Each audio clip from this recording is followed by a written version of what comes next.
It's now December, and that means one thing. Christmas is just around the corner, and you've got a bit of an issue. You have a miniature or Warhammer painter in your life, and you have no idea what you're going to get them for Christmas. Fear not though, because today I'm going to be giving you 17 things that you can get for the Warhammer painter in your life that he hasn't got already. Or maybe there's some things that they want, but just haven't really told you. And if you're worried about where you can find these items that I'm going to be listing in this video, don't worry, I'm going to leave them down in the description down below, so you can go down there, click on the links, and it will take you straight to the page where you can find them. So this means you don't even have to go out and actually try and find them yourself. I'm going to be doing pretty much all the hard work for you. So to get us started off, number one is a LED magnifying lamp. Now, all miniature painters have some sort of light, whether that's natural light from the sun if they paint during the day, or if they have lights in their room that they can turn on that are bright enough to be able to accommodate the vision needed to actually paint a Warhammer miniature. Some of us even have desk lamps like I've got right now that I'll be using to actually have lighting for this video.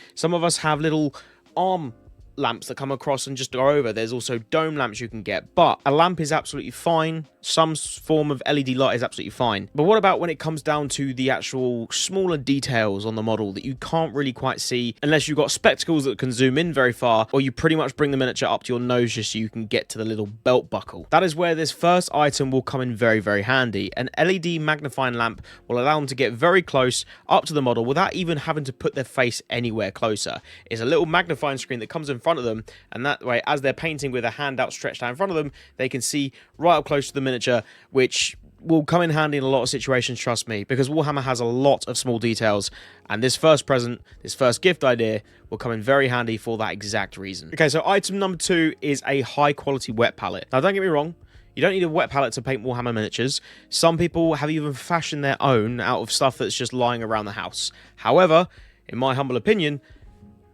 a wet palette can go a very, very long way, and these aren't necessarily very expensive. Just because something's high quality doesn't mean to say it has to break the bank. Something like this kind of size is around about £25. Now, I know to some people that may sound a lot, but compared to some of the other things in the hobby, it's somewhat subjective. And this thing in particular, you're going to be having and using for a very, very long time, especially if it's a good one. Good quality equals a higher price, but good quality equals longevity. So if you know the person in mind doesn't have a wet palette, or has one that isn't quite up to scratch, or is just very, very old, grab them a new one, buy them a new one. I would advise that if they're somewhat new to the hobby, you get them something that is more along this kind of size, which is pretty much the same size as my hand, as you can tell there. You can get bigger ones. They are a bit more expensive, but you don't need massive wet palettes. You can absolutely get by one of these. So again, a wet palette is a great idea for a gift this Christmas. Now, item number three isn't necessarily a necessity for the hobby, but it can come in handy in a lot of situations. If the person that you're thinking of buying all these gifts for does actually play in the tabletop version, doesn't just collect and paint the models, but they take their models to tournaments, to private games, to hobby meetups, to things like that, and you've seen them use a cardboard box with some packing peanuts, this item is going to come in very handy. And that's a custom miniature storing case, or just a plain old simple storing case / carrying case that they can transport their models to and fro from the place in which they do their hobbying to the place in which they do their hobbying, but the playing kind, if that makes sense. Now, obviously, you're going to want to buy one with foam inserts that have little squares cut out so they can nice and neatly put the models into the foam, so that when they're carrying it around, they don't have all their spears broken off because they just chucked it into a box with some packing peanuts. Now, again, these can be quite expensive, so if you don't want to splash out, there are some cheaper, decent alternatives online that you can get for a little bit under 50 quid that will go a very long way, and it'll make the person you're buying these for very happy. Number four is something that I myself use somewhat fairly often, but again, it's more of a niche item because it's more for basing rather than actually painting, and that's weather pigments. You can get little tubs just like this, and they come in very handy when you're actually creating the bases. So rather than just painting a load of acrylics all over the base to create obviously different colors and things like that, I don't know if you're gonna be able to see that in there. I don't know if I might be able to get to show you. So obviously, as I said, this is pigment powder. This is exactly what you think it is. It is literally dust that you can use a paintbrush, then dust over the base of the model, and it creates a dusty effect so it looks more lifelike, more real. And all this pretty much does is add a bit more depth to the base of the miniature that the person in your life is currently painting. Again, not a necessity, but a little Christmas gift as a little, here you go, have this, they'll appreciate it. Now, number five is a good one for this current time of year. Obviously, in the UK right now, if you do live in the UK, or anywhere somewhere close to Europe or the surrounding areas, everyone knows that it's currently winter. And what does winter bring? Just the worst weather conditions, genuinely god-awful weather conditions. And that means that when you want to spray paint your miniatures, you genuinely just can't go outside. Like right now, it's absolutely pouring it down right now, and the winds are crazy, which means if you were to go outside right now and try and spray paint your miniatures with a basing color, it wouldn't work. You're probably actually getting more paint on yourself than the actual model itself. So item number 5 is a portable spray booth. Now, yes, once again, there are some expensive versions of this out there with some extractor fans and pipes that go out the window so that when you're spraying, it gets vacuumed out the back. But you don't actually have to spend that much on a portable spray booth to get a decent one. It's basically just a large fabric box that collects all the particles from the spray can and collects it all in just that area, rather than you breathing it in yourself. So again, yes, you can just go outside and spray paint your miniatures, or like a madman spray inside your own home. Not recommended. Not a great thing to breathe aerosol. But being able to do this inside your own home without having to step foot outside in a spray booth is kind of a good idea, especially at this time of year. I will also add that I will advise maybe buying them a respirator or something along the lines of a respirator that you can get from DIY stores as well to go with this, so when they are spray painting, they're just making sure that they're also protecting their lungs when they're spray painting. Number 6 can be a fairly customizable one, and that is a custom apron. Now, I'm sure there's plenty of places out there that sell different types of aprons, whether it wants to be a gimmicky one or a dedicated DIY apron for DIYing. Then obviously you can go down different avenues, but a custom apron, whether it be a jokey one, as I said, or an actual decent one, would be a really good idea, because the last thing you want to happen to you as a miniature painter is open up a bottle of Agrax Earthshade and it completely just goes straight down your brand new t-shirt that your nan bought you for Christmas. You don't want that.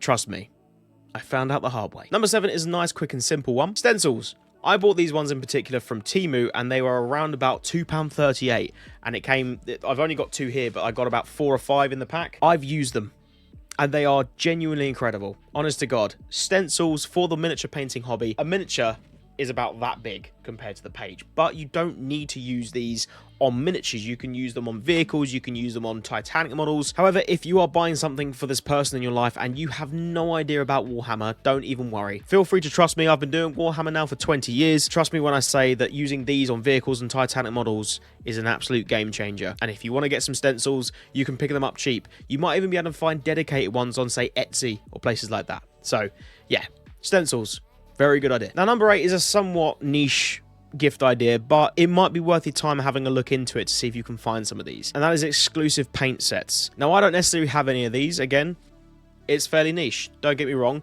Everyone has their own paints. I tend to stick with the ones that I know. I've got Citadel, I've got Vallejo, I've got AK Interactive. So a lot of painters tend to stick with what they know, and they just buy what they need as and when they need them. But if you were to buy an exclusive paint set for the painter in your life, I'm sure they'd appreciate it, because now not only have they got their standard paints that they always know and love and have used and will continue to use, they've got these as a backup. They'll be glaring at them from the shelf just over on their left. And then when they're thinking about it one day, what if I had a bit of that grey into it? Or the green? Or the blue? Obviously, I don't know exactly what paint set you're going to buy, but I'm sure you can find something that is either exclusive or one of a kind or limited edition. Sometimes you can find things like this on eBay and sometimes even Etsy. I've never found one on Etsy, but I'm sure there might be one out there. Either way, it could be a good idea. Why not? Number 9 is high-end sculpting tools. Now, don't get me wrong, you don't have to sculpt every single base that you're creating, but sometimes the miniature paints that you're thinking of right now, they may have just bought what's called a character model. Now, a character model is something that is almost like a centerpiece. Well, it can be a centerpiece, not always, but it can be a centerpiece. And you don't really want to just put them on a flat bit of black plastic and call it a day. Oftentimes, people will just chuck a load of PVA glue on the base, dip it in some sand, and then call it a day. That's them done with their base. But some people out there do genuinely enjoy sculpting things for their bases, but then you buying them some high-end sculpting tools is going to take their hobbying to the complete next level. Number 10 is an artistic miniature display case, or simply put, just a display case in which they can put their painted armies into, and they can stare at for hours and then just being like, wow, I painted that. Giving them somewhere which they can put their passion project into and display it is actually a really nice idea. Obviously, some people like to store them down in their basements, and I'm sure there's a fair few people out there that get a little bit annoyed by their husband's figurines just sitting on the windowsill. So by doing this, you're giving them a dedicated space in which they can put their things, they can put their armies, they can put their passion projects, they can put their recently painted things into this display case, and it's purely for that. So that way, it makes everyone happy. Next up at number 11 is some magnetic bases, or these tiny little craft magnets they can put at the base of their models, and that way that when they put them into their magnetic shelves or even their magnetic carry cases, which links into the product that I said earlier, is that you could just put these magnets underneath them, stick them onto the trays inside, and then when they carry them around, they don't move everywhere. And there is actually a lot of uses for these little magnets in our hobby. So they're not just for the bases, they could be used in other things as well. Number 12 is custom printed decal sheets. Now these decals can be things like little insignias that go on top of the shoulder pads of certain Space Marines, or just generic decals that they can put on whatever army that they want to. Obviously you can find out which army it is that the person you're thinking of is currently painting, and then that way you can then kind of base whatever decals you're going to buy off of the army that they're currently painting. Next up at number 13 is a miniature painting journal. Now yes, I'm fully aware that there are certain softwares that you can get on the PC that do this, but there's something special about having a little scrapbook down by your side that you can refer to every so often when you want to look at the paint schemes or whatever mood board that you've created for your army. Some people like to make a scrapbook and have different pictures and things, especially if they're creating their own custom chapter of whatever army they're working on. Next up is a high quality pin vise or Dremel tool. Now again, you don't have to go crazy expensive with buying a Dremel tool. I've actually got my own one that I spent around about 23 quid from the range, and it's still doing me well to this day. You don't need to go expensive, but a decent quality Dremel tool is great to have in your arsenal. Next up at 15 is a paint rack. Now obviously you don't have to go fully customized with this. You don't have to go too expensive, or you can get someone to create you, like I have, some simple paint racks. Something as simple as this is a great gift idea, because sometimes just having somewhere to just store your paints on your desk goes a very long way. Yes, it is a bit of a need and a must, but at the same time, this is just a simple gift idea. And one thing I will say is, in my 20 years of miniature painting, these have come in extremely handy. Next up at number 16 is a paint agitator machine. Now simply put, this is just a small device that vibrates, and then you put the paint pot onto the top of it and it vibrates it and shakes it. Within about 10 seconds you've got a fully mixed up paint ready to use. Now I myself for the past 20 years have gone for the good old shake method and hope that everything inside the paint pot mixes together well that I can actually use it on my miniature. But having something like a paint agitator machine can completely remove the need to shake it, and you just hold it on it for about 10 seconds and you're ready to go, rather than sitting there shaking while staring at a computer screen and hoping no one comes in the room behind you. And last but not least, the final gift idea is a tiny 3D printed, I've seen these on Etsy, I've seen these on Temu, is a tiny 3D printed pot stabilizer. Now I guarantee there are millions of people out there that haven't been looking what they're doing, gone to put their paintbrush into the paint pot and then completely knocked it everywhere, and now they've got paint going all over the table. What this little device is going to do is just simply hold the paint pot into it with the cap held up firmly, and that way you can just dip to your heart's content.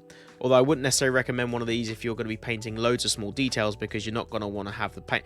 I'm getting into something that doesn't need to be explained. Don't worry about it. But one of these little things can possibly be a great little gift idea. And there we have it. Plenty of great gift ideas for the painter in your life. If you found this video at all helpful, please feel free to like the video. It helps me out quite a bit. And if you feel like it, why not subscribe as well? And if you're still struggling for gift ideas, click on this video right here, and that's going to take you to another one where I went over even more gift ideas. And if you feel like you want to check out even more of my content, click this playlist right here, and this will take you over to the playlist with all my videos in. Other than that, have a great day or evening, and good luck with your Christmas shopping.